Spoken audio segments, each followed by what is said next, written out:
babies. Here's what's next. Patriots, they knocked out their Rooney Rule interviews with Byron Leftwich and Pep Hamilton. Just some This story is amazing. I don't know why it isn't getting, why people are more mad about it. These are completely phony candidates. Neither of them, they are worse than Jerod Mayo. They would be historically, it's hilarious. One was out of coaching for 2 years. The last guy coached in the XFL. It's hilarious. The other hilarious part is, too, the other African-American candidate that had Aaron Glenn refused to come here for an interview. So what does that say? That's because that was in response to the backlash for their fraud Rooney. They set up Byron Leftwich and Pep Hamilton. Then they called the Lions and said, we want to speak to Ben Johnson. They lined up Vrabel, and then the world went, yo, this is not the Rooney Rule. This is bullshit. So they went, hey, Lions, can we also get Aaron Glenn in here? And he was like, fuck you, man. Like, I'm not coming there. I'm not coming there. I know what this is about. The Crafts are assholes. I don't know if anyone said that before. Vrabel had an interview today, Thursday. Ben Johnson is lined up. Superfan Pat, keep that up there. Superfan Patrick. He's spicy today. Calm down, Bobby. Smoke some peyote. Was he a part of our text exchange too? Because he's very good today right now. I like dialed in. I think he has a mole. I think there's a mole here. I think he has a plant. No, you don't want that guy. He's worse than me with the run-on paragraphs and like, he can't read. He lives in Claremont. It's a There's no fucking way. He can't read. We're super assholes about it.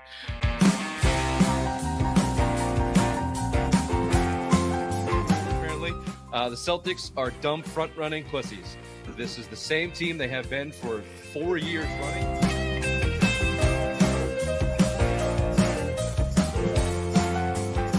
Well, my worst nightmare came true. Missoula and Mayo are friends. What the fuck? Apparently, they've known each other since Virginia. They have these docking sessions where they talk about ball and managing people.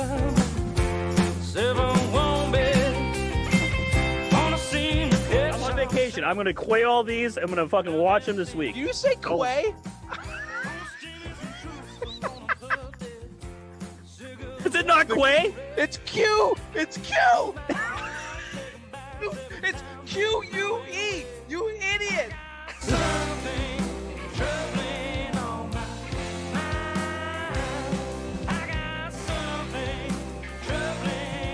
Peter Fox. Peter Fox is the type of guy I'd like to get a cocktail in his hand in a dimly lit bar, a cigar bar with a leather chair, and let me relax, give me half a gummy, and just kind of let him go. If his stories are going to take a little bit longer to get out.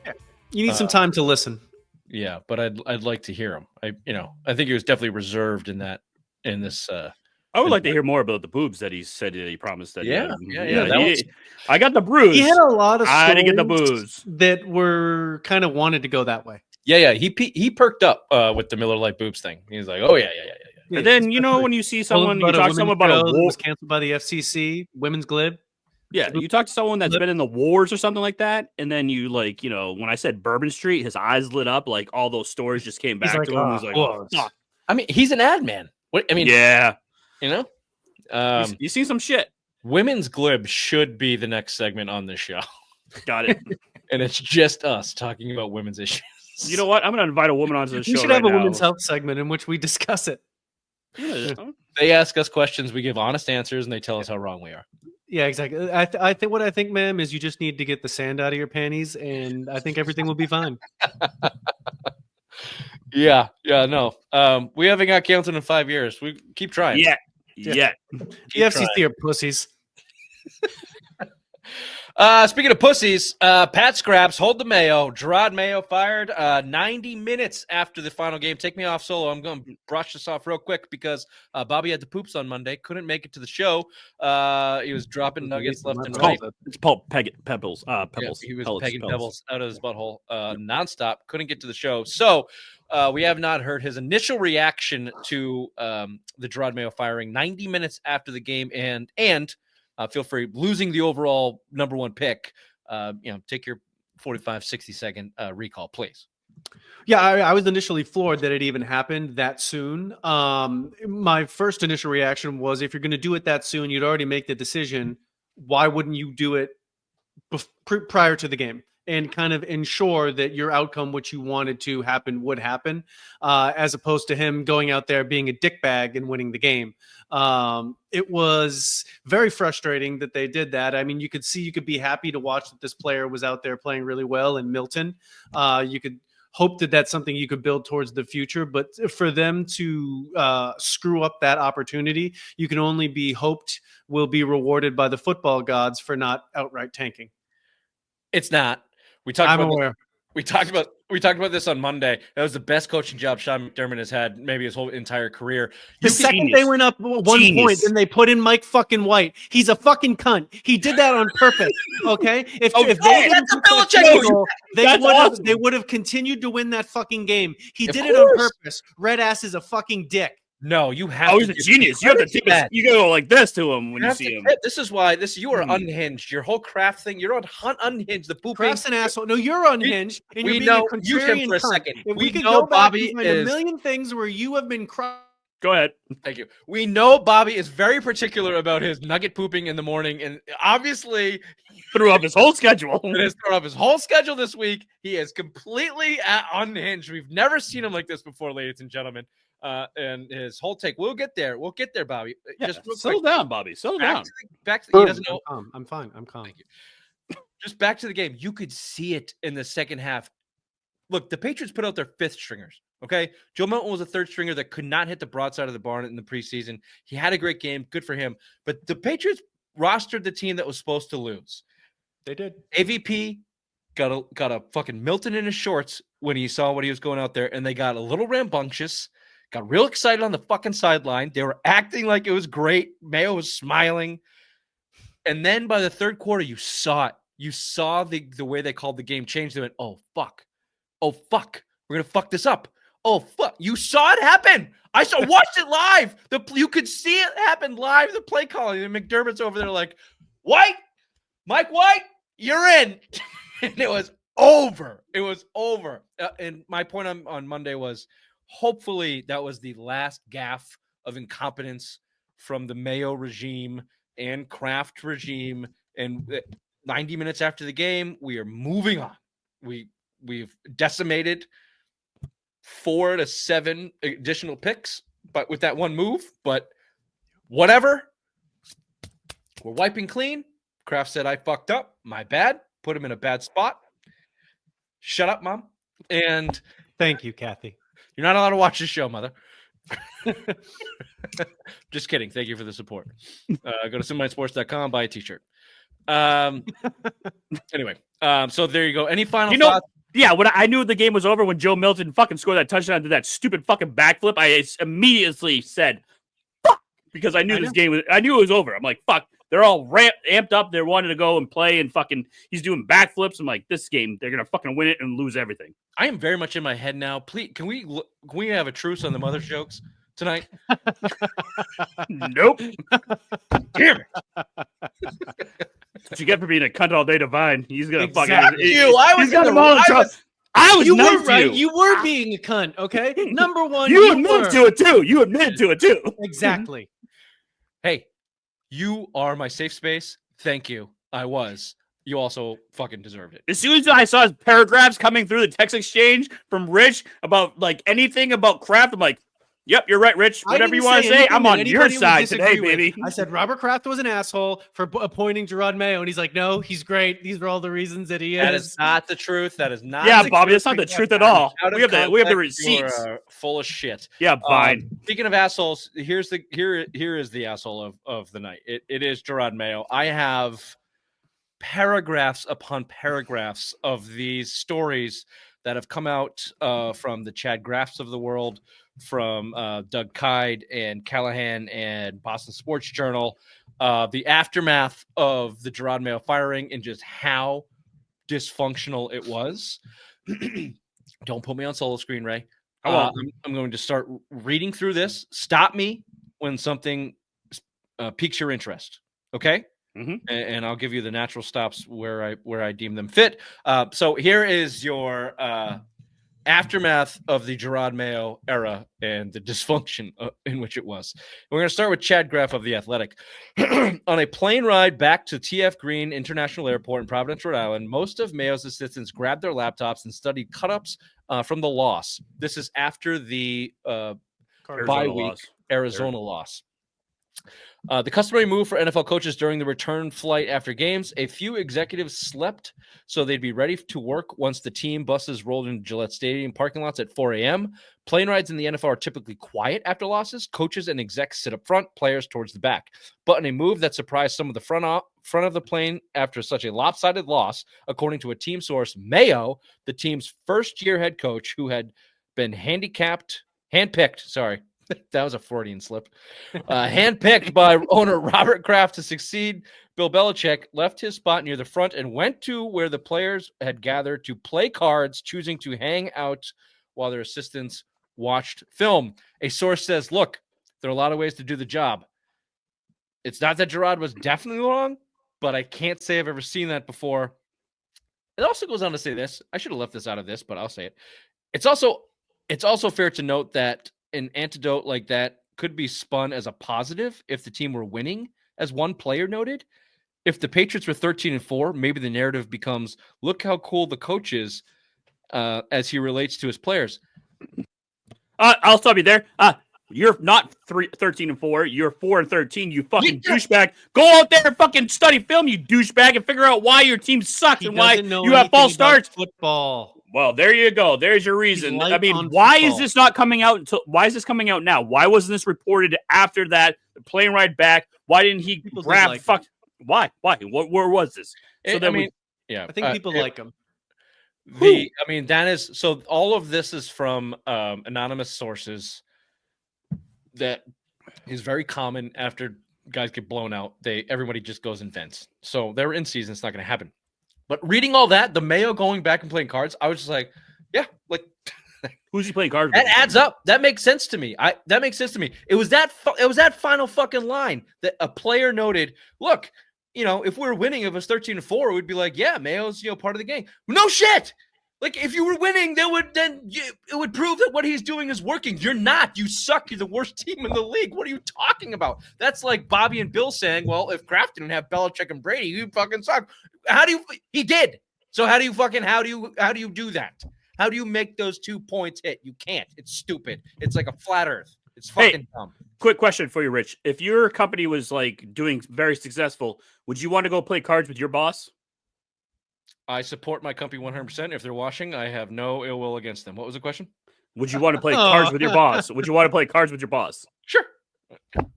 If we were winning and everything was great. If you're winning? Okay, so now you're think you're going to lose your... play Go Fish because he's probably dumb. Shut up, Vine. You're losing money now. You're fucking like, oh my God, I could be losing my house. I could be losing my family because like everything's going bad right now. You, Raymond? Are you desperately trying to rack your brain for a situation to describe how that was a bad decision Mayo made? Yes. We get it, man. All right, I'm just saying. Okay, thank you. Okay. Can I continue? Yeah, absolutely. Go on. Mayo, bad move. No shit. Okay. Thank you. I don't know. I thought Vine was gonna fucking go for him, so that's why I was just throwing shade at him. No. This is from Chad Graff. It continues on describing how and why things went wrong for Mayo, and the Patriots team sources pointing to a few things. Mayo, they felt, tried too hard to be 180 degrees different from Bill Belichick, then struggled to apply and uphold discipline after positioning himself as a player's coach. He wasn't experienced enough for the job, something Kraft acknowledged on Monday. Other reports, this is not in what I put in this email. This came from Bedard weeks ago. The Krafts knew that he was bad for the job basically the second they hired him and put him in front of a microphone. That's been reported by, I think, Greg Bedard. The Thunder was a bad Thunder thing. Yeah. Yeah. Burning cash, Thunder. They're like, oh shit. No, Johnny, we've said this for weeks. Johnny said, Dad, what the fuck? No, there's a quarterback controversy here too. May might play. Remember that? Remember that whole ordeal? Oh no, yeah, we could go through maybe we should. Next week we will go through all of Mayo's gaffes in front of the microphone. It'll take us all That'd be show. funny. We don't It'll have time be for like that We right should now. go back hours. to the discipline thing real quick, though, because the fact that that was actually noted, we saw it all season. The players will make mistakes. They felt so comfortable they would come up, account for it. Kendrick Bourne did it weekly when he would run the wrong routes, and then there was never any. It never stopped. They were error mistake repeaters all season long. Yep. From day one, Mayo ran into issues. It started while trying to build out his coaching staff. Mayo's entire 8-year professional playing career was with one team and one coach. So Mayo's Rolodex was tiny. He interviewed more than a dozen candidates for the offensive coordinator job before Alex Van Pelt finally accepted the role. The defense, this is new. We knew the 12 candidates thing. This is the defensive side. With the defensive coordinator role, the other important spot on the staff, Mayo was surprisingly decisive. Even though Steve Belichick, Bill's son, had been the Patriots defensive play caller in recent years while they routinely boasted top 10 units, Mayo didn't offer him a chance to continue calling plays, according to a team source, opting instead for a young defensive line coach, DeMarcus Covington. Mayo did offer Steve Belichick a lesser role, classic demotion, Bobby, but the younger Belichick declined, let me add, said, fuck you, and left to become the defensive coordinator at University of Washington. You know what that is? Another classic corporate shrill bullshit slime-ass move. I've been getting credit for everything you've been doing, Steve, and the second I leave your room, they're going to see that I'm useless, so you got to go, brother. That's what that is. Pretty much. Anybody that says give Jerod Mayo a chance his first year, you are not paying attention. This guy doesn't know dick. So Wow. for all the plumbers out there, is this like saying like Steve Belichick was ready to get a desk, and then Jerod Mayo said, "Nay, you got to go. You can't have a desk because I'm more important than you." I don't speak plumber. I just pipe your mom. Mayo, according to team Kathy, Okay. All right. Truce off. The truce is off. gone, dude. Gone. Mayo, according to team sources with knowledge of the situation, struggled with discipline. Let me read that. Mayo, according to team sources with knowledge of the situation, struggled with discipline and how to enforce it. Before Patriots Week 17 game against the Chargers, he told broadcast crews that he was going to bench Ramondre Stevenson because of his recent fumbles. But when it was time to do so, he had a change of heart and let the running back start. Here's a quote. Quote, I still don't know what happened with that, a team source said. Honestly, Jerod is a good guy. I just don't think he was ready for all the big decisions and discipline and focus the job takes. No shit. Let me go to Mike Giardi here of Boston Sports Journal. While Jerod Mayo could reach the players, most, not all, he adds, on a personal level and appeal to them with lighter approach than his former boss, the locker room murmurings picked up steam as the season wore on. Questions about game plans, in-game adjustments, or lack thereof, player utilization, inconsistent messaging, and a tolerance for spring and summer mistakes being made in the fall left several players wondering if they were in capable hands. One vet told me, quote, I lost faith we were heading in the right direction. Giardi asks, when? In the spring. Why? Felt like they were making it up as they went along. It was amazing how one day it would be this, then the next day something completely different. Another player added, quote, it became more about looking myself in the mirror and the guys in my room and huddle and saying, I'm leaving it out here for you because I never believed we had an edge in coaching. That's so do you think players. Devin Gottschall, by the way, not named here, but that's fucking Devin Gottschall. Yeah. do you think it's amazing that they won 4 games after hearing all that? Yeah, a little bit. I mean, Yeah. Right. Especially the first game of the season, going out there being Cincinnati. I know that. no, first game of the season's fine. First game of the season, everyone like hope is still in there. Yeah, exactly. Yeah. That's when the most upsets happen is week 1. The other quote that's not in this, I didn't add it here, but that I read was someone was asked, like, when did it fall off the rails? They said after week 2. Yep. I remember I read that. Yep. Here's from Giardi as well, passing the buck. Front office had a number of issues with coaches. So this is coming from the front office, Elliot Wolf. First and foremost, they believed that the younger players on the roster hadn't grown and developed nearly enough. There was also the surprising regression of players identified as core pieces and signed to contracts this past offseason that expressed that belief. So they're talking about the rookies, Jalen Polk, that didn't do well, and the Mike Uenos, Kyle Duggars of the world that they re-signed who sucked. Meanwhile, there was a feeling amongst some of the coaches that I talked to that the front office didn't get them the right players. So the front office is saying, we brought core guys back that we thought were going to be good. They regressed. We signed these kids that showed potential, and they never developed. So front office is saying the coaching sucks. Sure. Coaches are saying, there was a feeling amongst some of the coaches that I talked to that the front office didn't get them the right players. What's the line? This is from a coach. What's the line? Chicken salad out of chicken shit? Yeah, that was us. Another was incredulous as he surveyed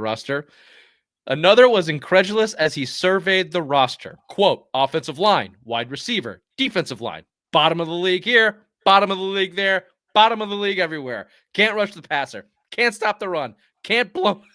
Getting blown out of gaps. Do you think they were coached to do that? We were asking players to do the most basic things, but in most cases, it was asking them to play beyond their capabilities. It's hard to be consistently competitive. That was from coach. I'm going to stop you there. Is that the coaches, or is that more the GM not addressing the needs that the team need? It's everybody. It's everybody. So then why is Wolf still here? We know why he's here. We talked about it on Monday. He's going to get blown out the second they hire a head coach. I'm just saying because Bobby's not here. Bobby wasn't here. Demotion and responsibility. Say that again, Bobby. Or he could stay on, but he isn't in charge of picking players. He could just basically be a glorified scout. He is going to get blown out the second they hire a head coach. Kraft said it in his press conference. He said the head coach will have the decision on who their GM is. That's how they're going to go. That's how they're going to go about this. You know why that's how they're going to go about this? We'll get there in a second in their next Patriots segment. Because they're hiring Mike Vrabel. They know he's got a guy. That's who it's going to be. But there's still scouting that has to happen. There's still paperwork that has to happen. There's bullshit interviews with black candidates that have to happen. Robert Kraft's not doing that. Elliot Wolf had to fucking do that. You don't blow out your entire football operation 90 minutes after the season without somebody in the building to keep the goddamn ball moving. It's 365 days a year. Elliot Wolf is all but dead in New England. Trust me. I'm holding you to that. I'm holding you to that, Rich. You can. You can. If you fucking deny me right, I will paragraph you to death in our text chain. You know why? Because I'm fucking right. And I know. And you know what I would say? I'm sorry, baby. You're right. I'm an asshole. I'm sorry. Bobby called you a cunt. Not an asshole. I was being cunty, but that was on purpose. It's a different. If you're like, I saw it, but I accepted it, and I just started watching it, and I was glad I wasn't getting the force within myself, and I said, "This is my safe space. I'm going to do it." Thank you. And I liked it. We all need that sometimes. We all need because it wasn't towards me, so I loved it. Yeah, you've got plenty. Although I said I didn't like how you said, "Hey, Vine, did you take some Ray cereal this morning or whatever the fuck you said?" I didn't like that. I did not like that. Well, that's how I asked him. I asked if he took a cunt pill. The answers are yes and yes. Yes and yes. Yeah. Generally, I get everything. Here's my favorite report so far. It's the Andrew Callahan, Doug Kyde report from the Boston Herald. Yeah. And it's fantastic. And again, we're long here, but it's worth it. Let me just read. Stop me if you hear anything. Again, Andrew Callahan, Doug Kyde from Boston Herald. Several sources across all levels of the Patriots football operations spoke to the Herald on the condition of anonymity. What movie was that from? Your Mother's Ass. Yeah, I was going to go with Your Mother's Ass 2021, but I didn't have it. To unpack a lost 2024 campaign, some described a cocksure, again, never mind. Cocksure rookie coach who is cocksure. We should start using cocksure. Is that a term? I know someone that's cocksure. Your mother. Come on, Ray. The fucking quiet part out loud all the time. All right, here's what they had to say. Quote. This is how the article starts. It's fantastic. Cocksure rookie head coach who couldn't get his arms around the job and majored in mixed messages. Quote, he kept talking about these North Stars, a team source said. Quote, and all of us in the building were like, what are they? Can you share them with us? What's the goal? What's the vision here? Most sources felt the Patriots problem also. Let's just stop there. We called this guy a corporate ding-dong from the second he got in front of a fucking microphone. We might have been the first ones to notice it. Bobby was.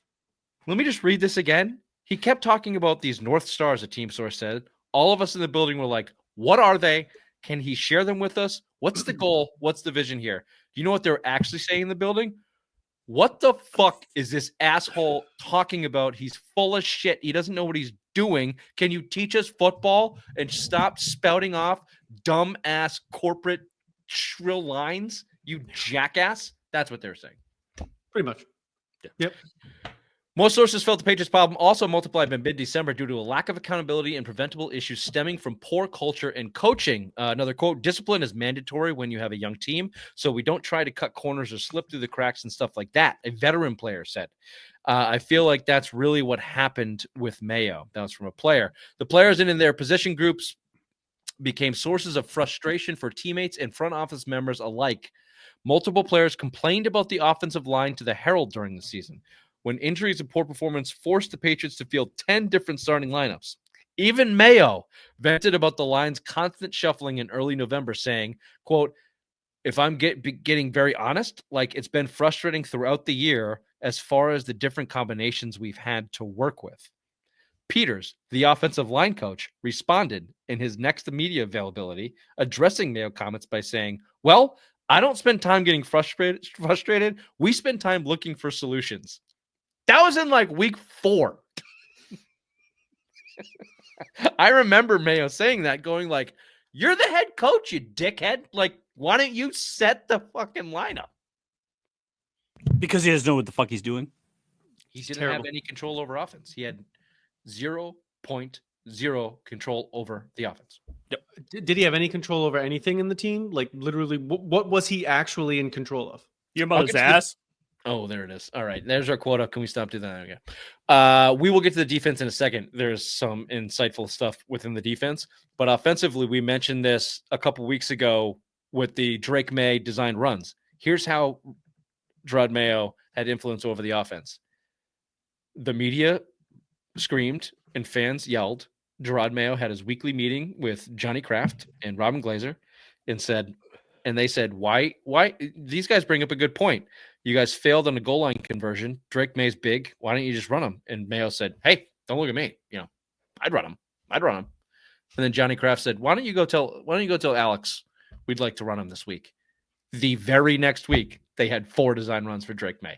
That's how Jerod Mayo had control over the And the commentators made it a point to say that how we had all these design runs that week. Yep. Also, I heard the whole thing about Tavai was a big reason why he was. That really pissed off the Crafts. They did not like that. We'll get to Tavai here in a second. He might not be back next year because of it. I hope so. He won't be. That'd be awesome. Tavai's gone. He did the Crafts dirty, and you're about to hear it in a second. Before we get to that, here's Bobby's favorite position group, wide receivers. No commentary spoke louder than what Elliot Wolf, told Fox Sports last week about the draft picks Jalen Polk and Javon Baker. He said, quote, I would say that I guess personally what I was expecting is maybe a little bit more internal development. Another slight there at the coaching staff. I added that. He says, quote, which is a good lesson certainly heading into next year. If anyone else is reading that like me, we're getting rid of these fucking coaches. That's what that line says. Mm-hmm. It's a good lesson, certainly next year. And that you always rely on that. You can't always rely on that. Sorry. Wolf said the rookie wide receivers didn't have it really that much for us. I butchered that reading. I felt like Ray on that. Took a Ray pill this morning. Sorry. But basically what he's saying, he's passing the buck to the coaching. They didn't develop wide receivers. He can't rely on the coaches if they're going to stay. That's what he said. I can't rely on these fucking guys. So I got to get a if I'm going to draft the guys again with this staff, I got to get a guy that's ready to go and not rely on my coaching staff. Passing the buck. He did this. That's how he kept his job. He told Robert, hey, we didn't tell Bill Belichick to draft N'Keal Harry. We told him to draft these guys. Like, not our problem. Not our fault. That was Bill's fault. Fire Bill. We can do this without him. And now you're 4-13 again. Worst team in the league. Pick it 4. Wide receivers often spoke loudest, from post-game criticisms of play calling to complaints about targets. Veteran KJ Osborne, who sources said believed as far back as October he was going to get traded, hinted to the media he was on his way out a month before he was finally waived. Sources also confirmed Javon Baker, missed bed check the night before the Patriots' mid-October game in London, something Mayo later denied. come kickoff, Baker was inactive. We all remember that. Mm-hmm. Quote, Because that was supposed to be his debut. yes. Quote, there was also Pop Douglas was sick. He had a stomach bug, puking. And that's when some of the captains of the team said, maybe we should stop going out partying and actually stay inside and start studying the playbook instead of, being. Then it's correct. This one got me. This is Javon Baker is Gen Z, right? He's past the millennial. He's got to be Gen Z. This is Gen Z. The issue was Baker didn't understand why, a team source said. Quote, he was intending to be back on time, but he wasn't. For him, he wasn't in the wrong because he was trying to be back on time. A for effort. That literally speaks to literally everything that's wrong. That's the Gen Z. Like when you define Gen Z, I tried. I tried to do it. He was intending to be back on time, but he wasn't. For him, he wasn't in the wrong because he was trying to be back on time. Maybe he should not be on this team next year. Holy shit. Here's the defense, Bobby. In a private, who mentioned defense? I don't care. In a private, some onlooking staff members were concerned the defense had become too collaborative under rookie coordinator DeMarcus Covington, who implemented new concepts from the defensive line coach Jerry Montgomery and outside linebackers coach Drew Wilkins. Let's reminder, just told you, but I have been reading a lot and I don't read too good.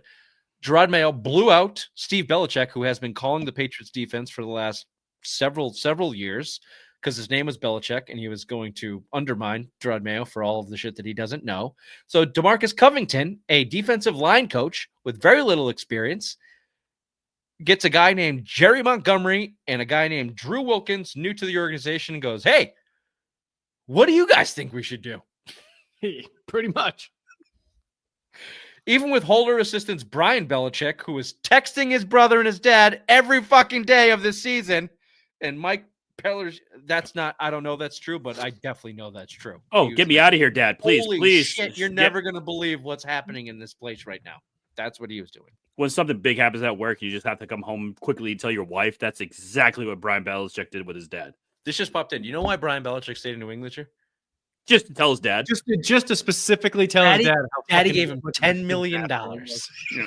Brian, stay there. It's gonna suck. Brian, I want to know everything. You're not going anything. Here's an extra fucking $10 million. Just stay there and tell me everything. Fucking going on. No, he sent nudies of his fucking 24-year-old girlfriend to him and said, "Hey, I'll send you a couple more. Stay there. Tell me everything." I don't think Brian's that kind of guy, but you can believe what you want. But I do believe he was a plant. He was definitely a Belichick plant. Another gaffe by the Crafts. Assholes. Those guys were assholes. I don't know if anyone said that before, but they are. Mike Pellegrino, plus franchise. Great. Dante Hautar working as his first year as inside linebacker coach. This was no longer a Belichick defense. One team source felt that Mayo had Mayo. Oh, this is the way you just paused. It looked like me, trying to read Dr. Seuss. Well, this is worded weirdly. One team source felt had Mayo become more involved, he may not have been collaborative whatsoever. So this is that sounded great. I don't know what your problem was. Before then, it said Mayo basically did not get involved, as we know. But it said had he got involved, they're not sure he even would have been collaborative. And here's why. Here's the quote. To all of the people saying he needed an experienced staff around him to help find the right answers and find solutions, I don't know if that would have helped, a source said. I don't know if he actually would have listened to what they were going to say. The source continued describing past interactions Mayo had with staff members saying, quote, he would ask anyone, what do you think the answer is here? What do you think the problem is? How do you think we can solve it? Then he would listen to the person give their answer. And then he would say something to the effect of, well, let me tell you why that's wrong. So cunty. Where have we heard this before? What an asshole. Bobby? No? Yeah, I know. Here's another quote. Oh, you're talking about me? Bobby's trying to say that you're Jerod Mayo. I didn't say it. No, God, Bobby no. did. Bobby did it. Rich is not nearly as incompetent as Jerod Mayo. He is actually good at baseline job responsibilities. I think I could have done the job Jerod Mayo did as a head coach in New England this year with the same level of cuntiness. Do you think you would have won more games? Maybe. Yeah. I'm definitely it's seemingly a bigger asshole. That the three of us as the head coach could have won more games. I think that might be true. It's not a very high bar. Is there a coach's suggestion like there is in Madden? I think it would have been a situation where the team would have rallied so much against how much they fucking hated our guts that they would have gone on to win as many games as possible. Welcome to 23 years of Bill Belichick and 6 Super Bowls. What do you think his motivation was? Exactly. That's how that's how the military operates. That's how Bill Belichick operates. They don't have to respect me. They have to fear me and hate me, but they have to trust that what I'm telling them is going to keep them alive. In football, we said this the second they hired Mayo. We did. We deserve more credit for that, quite frankly. Your bullshit corporate nonsense weight room, make them men before football players is great until you start losing. And then these 21-year-olds are going to go, Coach, can you tell me how I can get better on the field, please? And he's going to go, let's go play some cards, bud. Yeah. Let me make you a man. Hey, bud, let's go play some cards. Fuck, we called that immediately. Toot. All right, let's go to culture. Seeing as the perfect segue there, it felt like Mayo's personality for the first 6 months was just not being Bill. Though through OTAs, training camp, some players started to test where the line was going to be, like children. You can't treat them like men, Jerod. They're 21-year-old millionaires. You have to treat them like children. You fool. They're testing lines literally like toddlers. They just kept moving because this is the not me. This is the article. They just kept moving over where they thought the line was, but he never came in and said, "Okay, that's enough. That's where the line is." A team source said he never put his foot down. It just kept It just kept getting further away from a happy medium that should have existed between how tight Bill kept things and how they were ending up. That's quote, just pathetic. Like, how does someone that's even in professional football, that like a results-driven business, be that loose? Like, I don't even know how that happens. He's clearly never been in charge of anything. Like, it's just not that hard to hold a firm line. It just isn't. No, especially against like bratty little 21-year-olds. Like, it just doesn't. It doesn't affect you. It's your fucking problem. Fuck you. Like, what is it? Like, I don't. You know what? I'm doubling down on the fact that we could have. We would have relished in the opportunity to tell these 21-year-olds to fuck. It would have been great. Hey, dickhead, you can't go out drinking tonight. There's a game tomorrow. Very simple. With a beer in our hand. With a beer in our hand. With a beer in our hand. Yeah. Hey, pussy. Don't fucking go to bed, motherfucker. No. I'm not playing prick. Also, I don't do anything. I just fucking stand here and look. You see this body? You think I'm going to fucking do anything? It's the mind, motherfucker. It's the mind. Go to bed. I get paid to think. You get paid to play, bitch. This is a great line. After we won, this is after the week 1 win against Cincinnati. This is fantastic. They win against Cincinnati. Here's the quote. This is from a staff member. After we won, Mayo was the happiest guy, bouncing off the walls during the week. Happiest guy in the world, one staff member remembered. And after we lost, it was like someone shot his dog. The source continues. Meanwhile, most of us are in there watching the tape of the Bengals game, and it's like, oh, shit, we are so lucky to win this game. I don't know if he's watched the tape before taking his victory lap, but we really lucked out there, and obviously the rest of the season bore that out. What? That was a great part. Oh, it's so that is such a good quote from just probably some, Seth. So what, do you think he was going to go 17-0 this year? He was just a dog chasing a car. And then got hit by that car. And got hit by the car. Anybody listening to this or not that says Mayo didn't get a fair shake is true, but it wouldn't have mattered. This guy is not a football coach. But again, in this text chain, he will land on a staff. Within the next 2 years, he will find himself a special assistant job in the NFL, and then he will land as a defensive coach somewhere. I guarantee you. He will. Number one, because that's how the NFL works, and number two, because clearly he's a fantastic snake oil salesman when it comes to getting to a position that he doesn't belong. Do you know who doesn't have a defensive coordinator yet down in Chapel Hill? There you go. Oh no! God. Are you fucking kidding me? He hates him. Hates Jerod. No, but I'm just saying, wouldn't that be fucking perfect though? In what way? Produce that logic from your stupid brain. Cheers. What a classic. Hey, why not from Ray when he's got nowhere else Hey, to why go. not? Hey, why not? He's not Jerod. Bill Belichick hates Jerod Mayo. I know. Why would he give him a job? And Steven Just to Belichick personally already done it. berate him. That might be true. But did you hear the whole thing about Schefter saying that a lot of Patriots coaches are going to be plucked from going down to Chapel Hill for Bill Belichick? Good They're for going to him. be plucked. They're going to be free agents because they're going to be out of a job. No one's working. You know, the only guy worth his salt would be McDaniels, and he's not going. So No, go 'cause he's for gonna it, be Bill. here. Take He's gonna whatever be you here. want. I'm rooting for Bill in North Carolina. Everyone hates him. I'm not. Go for I'm it. not. I'd love to see I him like to blow see his off the I hope he does well NCAA. there. I think we Well, should all actually, start. I hope he dickbags North Carolina and goes to the Raiders. But I think we should also start making a plan for September, going down there to Chapel Hill to That watch would also Bill be Belichick. fantastic. We're getting very long, and there are some juicy stuff, just some juicy stuff left here. You know what? Let's do this real quick, okay? Let's break this up. Let's just do a quick break and come back with the final quotes here, which are the juiciest. We've got a Tavai quote. We've got the ownership stuff. We've got the front office stuff. So just a quick break, and we'll come back to finish up. You said the juiciest stuff, right? Don't do it. Don't do Your it. mother's Just-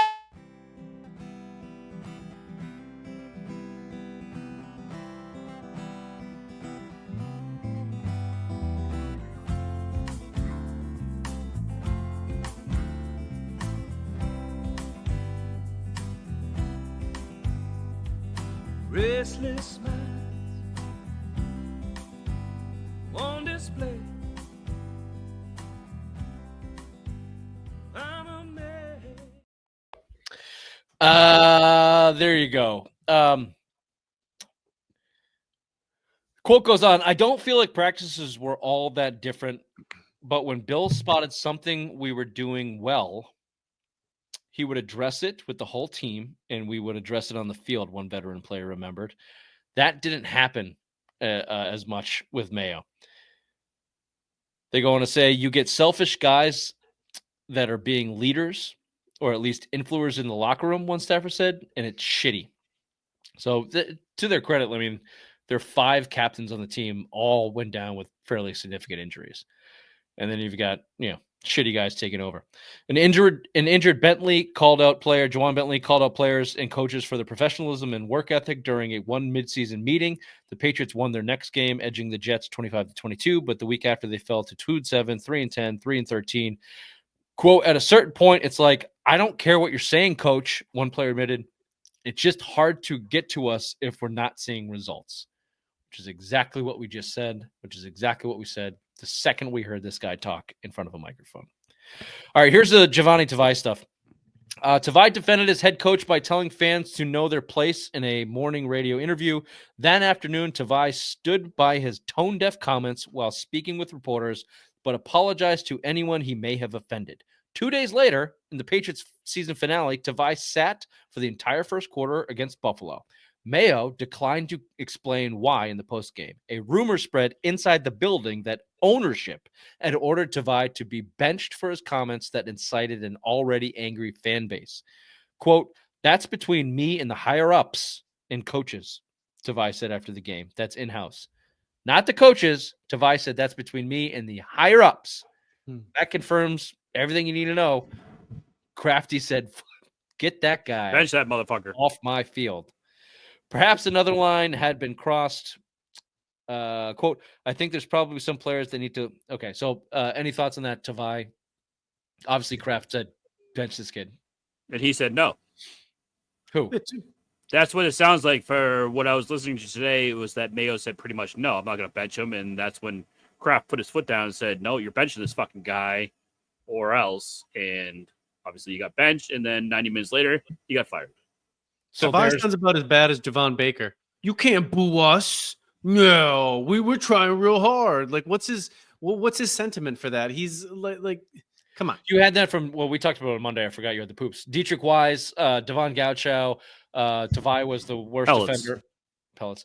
Tavai was the worst offender about bitching about the fans booing. Just complete tone deaf.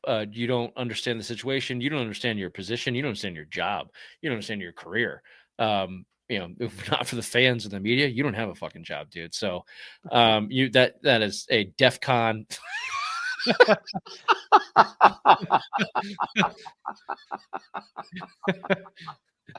Oh shit! Superfan Patrick with an ether raised gay comment. Not Look that at those there's- glasses he's wearing, though. You have no right to call me gay with those glasses, yeah, sir. not that there's anything wrong with that. Just So you know, Ray black- started the fires in 1989. LA. Then yeah, Ray's responsible for the fires. All right, let's try and finish this up, shall we? Oh, I think here we go. Quote: I think there's probably some players that need to look themselves in the mirror and take accountability for what they did during the season, says a source. We all saw the issues right away, and we're hoping Jerod would grow into the role and button things up a little bit and just get better, as Stafford said. When did they lose hope? Asked Callahan or Kide, I'm not sure. Probably by November, maybe December, he said. It just wasn't going to happen.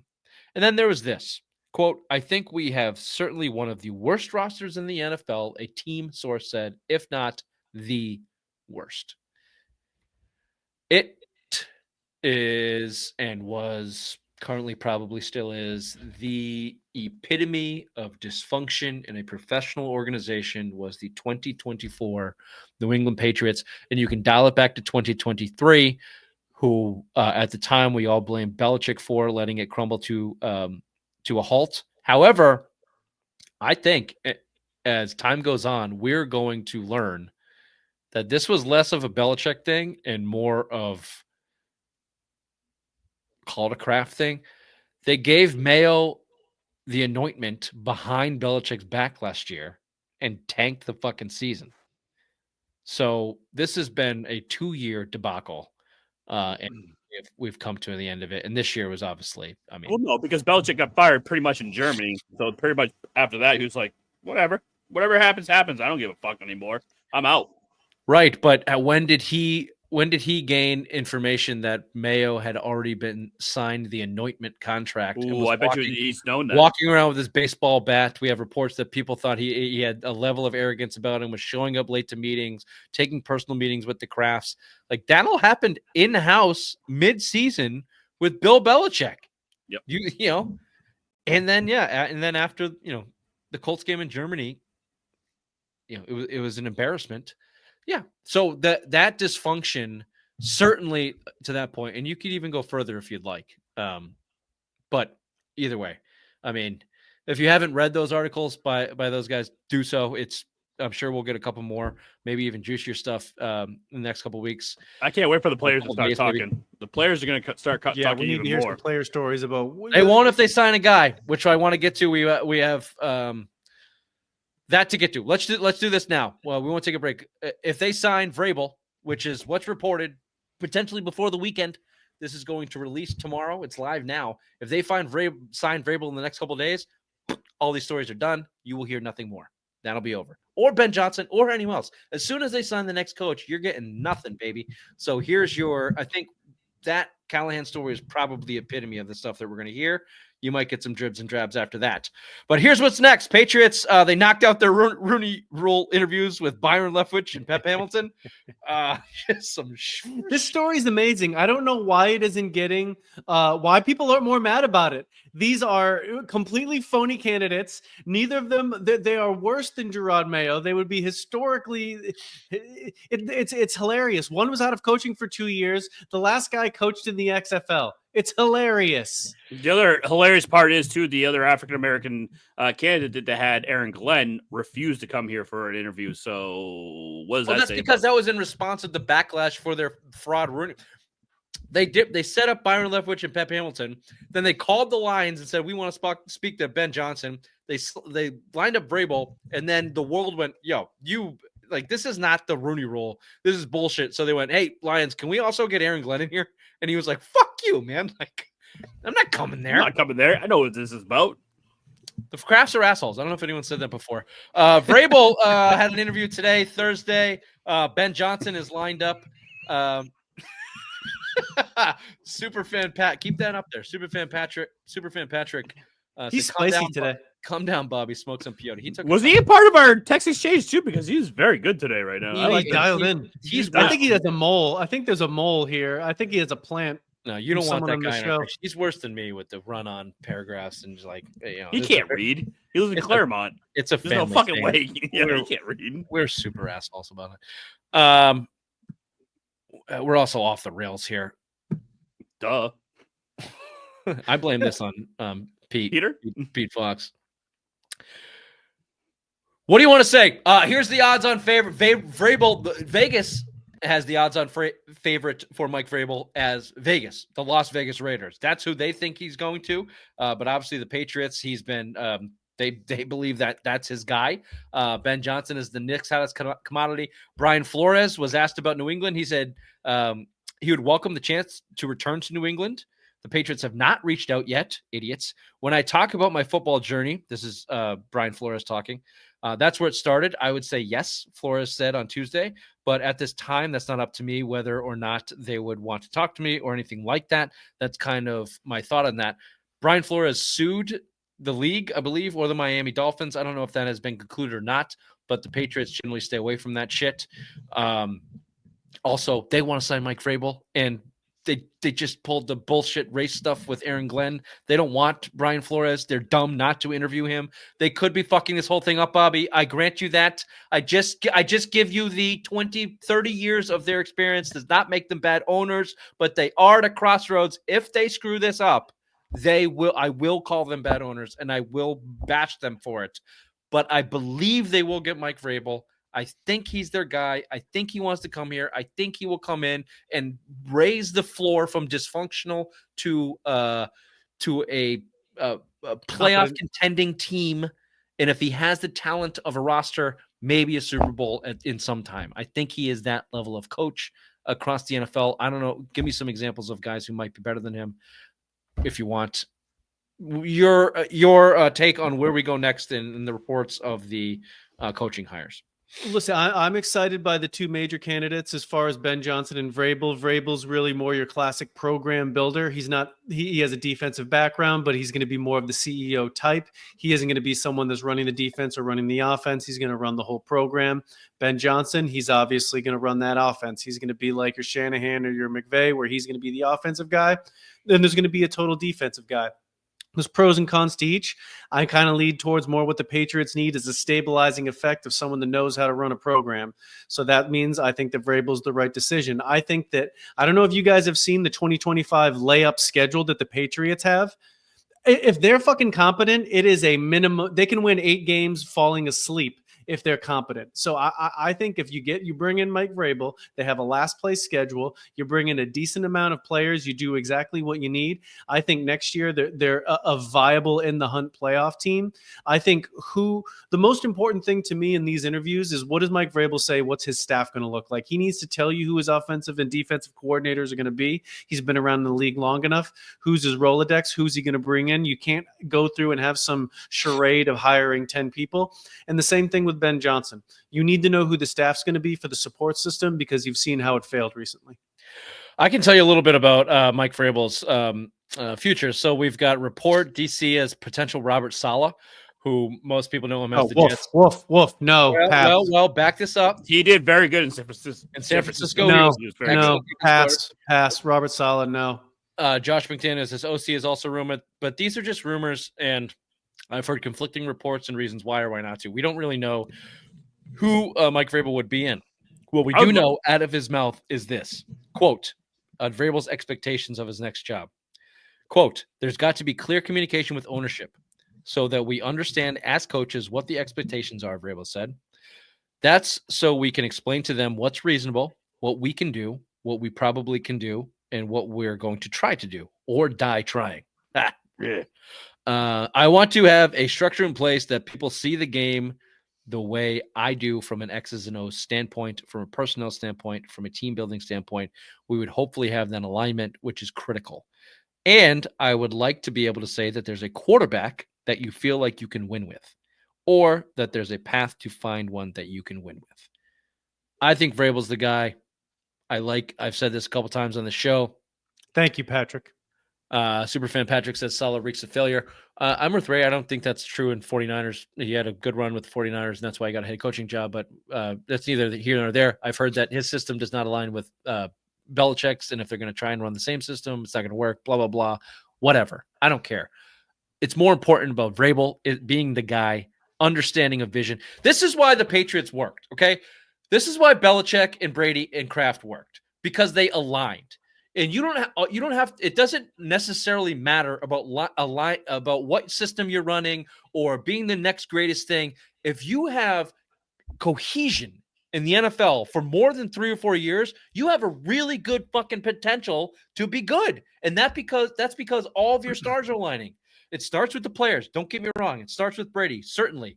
But Brady, without Belichick in his first few years and that team around him, would not have been Brady. You have to admit that.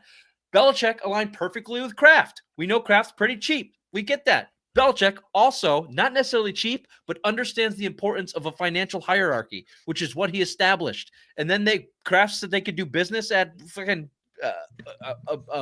X percentage less than what the rest of the league's doing. Fantastic. And then you had the greatest player of all time with you, which certainly brought you to the heights of what you did. But what a lot of people don't talk about is the cohesion between it all. And that is the most difficult thing to find. So if Mike Vrabel understands that and has a plan and a goal for that, then that's the guy you need, which is why I'm weary of Ben Johnson, who has never done it before and will be making, not making it up, but trying it out for the first time. Mike Vrabel's gone through the Titans. He's seen what doesn't work and what does work. That quarterback comment is 100% specifically about his time at the Titans. And you have Drake May, and you can think what you want about him, but his potential is obviously high. I think Vrabel's the guy. I think they should get him. It's 9:20 on Thursday night. If they announce it tomorrow at Friday, I would, huzzah, let's go. We're in good hands. The floor is as high. We're excited. We're excited. I agree We're ready with the for Vrabel thing, 2025. but if his coordinators are going to be McDaniels and Salah, that's a hard pass. No, that's a bad no. Dumb. Fuck it, right, Rich? Fucking dumb. I'm with you, No. Ray. Bobby took No. Ray pills this morning. All right, let's do. We're very late tonight, but I don't give a shit. I don't know. We're stick around. We're gonna hang out. We're gonna do 10 questions from a guy named Rob.